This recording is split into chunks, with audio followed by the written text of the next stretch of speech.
Cambridge blogger Milo Yiannopoulos, who was recently involved in a Twitter row with Stephen Fry. Milo, I mean, you're savvy to these sorts of things, and yet, you know, an exchange of words becomes a big row, as it did, did in your case.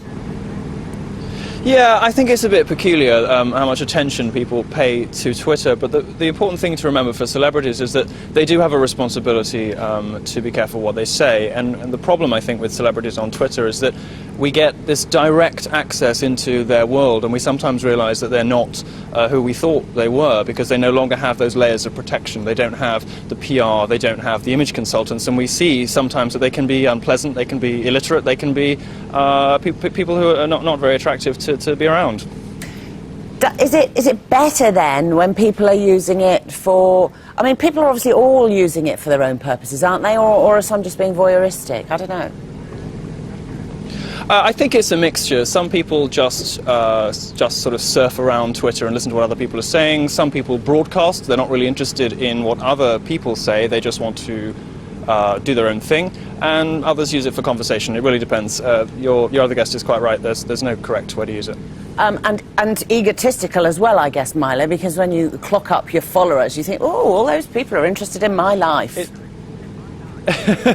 There is a temptation to get hooked on the number of followers you have. It's not a particularly meaningful measure of anything, though. Milo, do you think it's just going to expand from here? I mean, Facebook, I guess, was the original that most people who certainly work with computers, live with computers, have a Facebook site. Twitter is the up-and-coming and does seem that it's going to be around to stay, is very useful.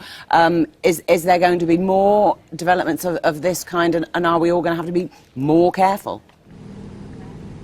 Well, first of all, there will be more networks of this kind. Social is the new big thing on the internet. There will be more networks like Facebook and Twitter, although Facebook and Twitter are probably here to stay. They may have something to do with geolocation, which is a big thing at the moment, with people wanting to know not just what they're doing, but where they're doing it. We're going to have to be very, very careful. I blog a lot about privacy. One of the problems with all of this stuff is that increasingly not only are we getting ourselves into trouble about what we say, but we're also letting other people know where we are and what we're doing. And there are privacy implications for that. There are also implications for simple things like burglary. You didn't frankly have the balls to put country before party.